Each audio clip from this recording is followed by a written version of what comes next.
घास का एक मैदान था जिसमें एक मोटा ताजा गधा हर रोज घास चरने आया करता था। एक दिन गधा जंगल में घास चर रहा था। तभी वहाँ एक भेड़िया आ पहुँचा जो कि बहुत भूखा था। उसने कई दिनों से कुछ नहीं खाया था और वह शिकार की तलाश में ही निकला था। वह मोटा ताजा गधा देख बहुत खुश हो गया और वह मन ही मन सोचने लगता है कि कई दिनों के भोजन का बंदोबस्त हो गया। भेड़िया अवसर की तलाश में वह एक बड़े से पेड़ के पीछे छिप गया और गधे पर नज़र रखने लगा। घास चरते हुए गधे को किसी के आने का आभास हुआ और वह सतर्क हो गया और वह चुपचाप घास चरता रहा। चरते हुए उसने भेड़िए को देख लिया जो कि पेड़ के पीछे छुपा था। गधा समझ गया भेड़िया उसे खाने की फिराक में है। गधा बहुत ही घबरा गया और मन ही मन वहाँ से निकलने का रास्ता सोच ही रहा था कि अचानक भेड़िया उसके पास आ गया। जान बचाने के लिए गधे ने एक युक्ति लगाई और वह लंगड़ा कर चलने लगा। गधे को लंगड़ा कर चलते देख भेड़िए ने आश्चर्यचकित होकर पूछा, क्या हो गया भाई, लंगड़ा कर क्यों चल रहे हो?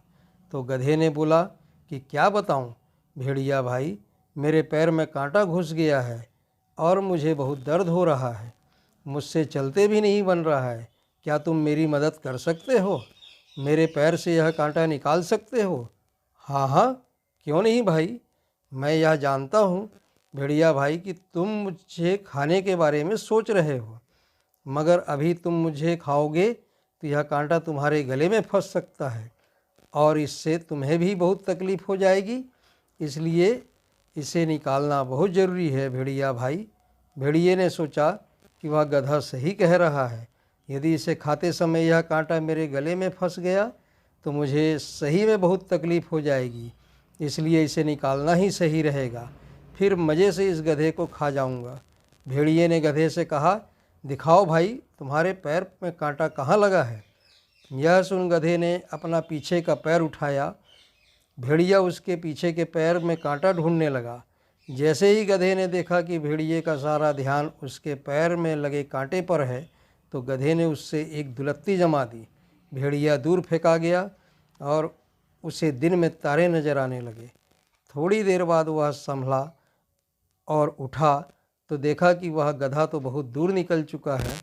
वह अपनी किस्मत को कोसने लगा और बोला कि लगता है आज मुझे भूखा ही रहना पड़ेगा। अपनी सूझबूझ से गधे ने अपनी जान बचाई और भेड़िया यह सोचने लगा कि मैं बेकार ही ऐसे काम में पड़ा जो मुझे आता ही नहीं। जो काम वैद्य का है उसको मुझे नहीं करना चाहिए था, अर्थात कांटा निकालने का काम वैद्य का है, मुझे नहीं निकालना चाहिए था। कांटा निकालने के चक्कर में शिकार से भी हाथ धो बैठा और मैंने गधे की दुलत्ती भी खाई। अब से ऐसे काम नहीं करूँगा जो मुझे नहीं आते।